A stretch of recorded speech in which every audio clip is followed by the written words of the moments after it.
Hello दोस्तों, हमारे channel में आपका स्वागत है। अगर चैनल पे नए हैं तो हमारे चैनल को सब्सक्राइब करें और वीडियो को लाइक, शेयर और कमेंट करें। कहानी शुरू करते हैं। एक गांव में एक किसान रहता था। खेती ही उसके जीवन यापन का जरिया था। खेती करके वो अपने घर परिवार का पेट भरता और बच्चों की पढ़ाई करवाता। पर उस किसान की हमेशा से ही भगवान से यह शिकायत थी कि भगवान कभी फसल बुआई के समय वर्षा नहीं करते तो कभी फसल कटाई के समय वर्षा कर देते हैं, जिससे किसानों की फसल खराब हो जाती है।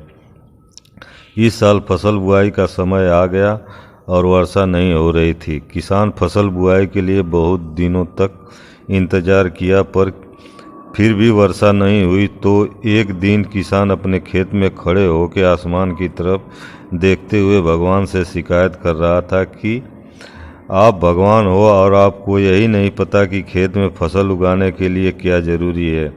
जब जिस चीज़ की ज़रूरत होती है तो देते नहीं, और बिना मतलब के जो ज़रूरी नहीं है वो देते हो। जब पानी चाहिए तो आप पानी नहीं दे रहे हो, और जब धूप चाहिए होता है तो वर्षा करा के हमारी फसल खराब कर देते हो। क्या आप नहीं चाहते किसानों की फसल अच्छी हो और लोगों को खाने की कोई कमी न हो?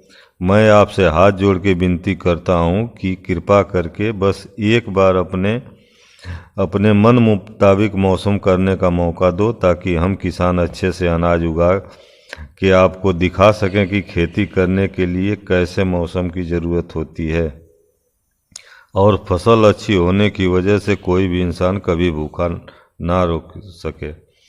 तभी भगवान उस किसान के पास प्रकट हुए और हंसते हुए बोले, अच्छा ठीक है, इस फसल की बुआई कटाई तक तुम जैसा मौसम चाहोगे वैसा ही रहेगा। इतना कह के भगवान चले गए। वह किसान बहुत खुश हुआ। उसने अपने हिसाब से अच्छी फसल के लिए जितना पानी जरूरी था उतना ही वर्षा करवाई। फसल को अच्छे से खाद पानी दिया। आंधी तूफान आने ही नहीं दिया, ना ही तेज धूप ना ही तेज हवा आने दिया, ताकि फसल को कोई नुकसान न हो। ऐसा ही समय बीतने गया और देखते ही देखते एक अच्छी फसल तैयार हो गई। किसान फसल को देख के बहुत खुश हुआ और बोला, देखो भगवान, अब आपको पता चला कि अच्छी फसल के लिए कैसा मौसम जरूरी होता है। अगले दिन किसान फसल काटने पहुंचा। जैसे ही फसल काटने लगा तो देखा कि इस फसल की बालियों में तो दाना ही नहीं है। उसने तुरंत ही सारे फसल को छू छू कर देखने लगा।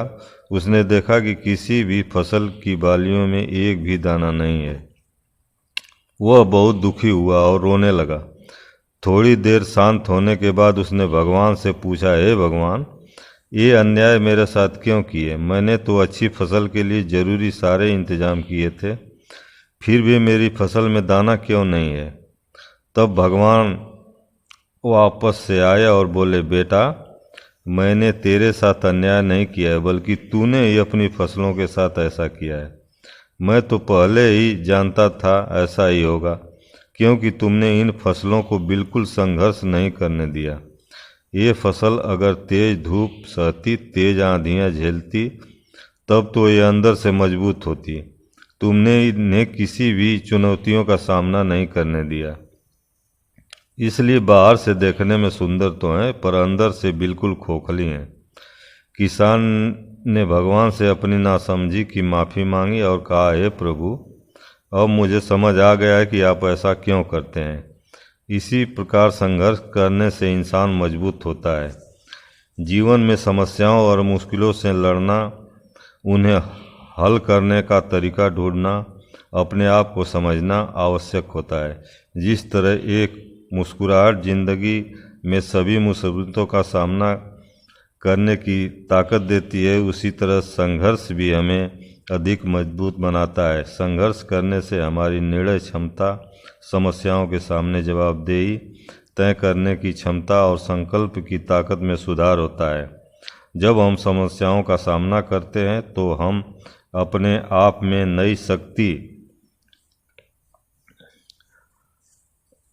को खोजते हैं, जो हमें अगली बार समस्याओं का सामना करने में मदद करती है। दोस्तों, कहानी कैसी लगी? अगर अच्छी लगी हो तो चैनल को सब्सक्राइब करें और वीडियो को लाइक, शेयर और कमेंट करें। धन्यवाद।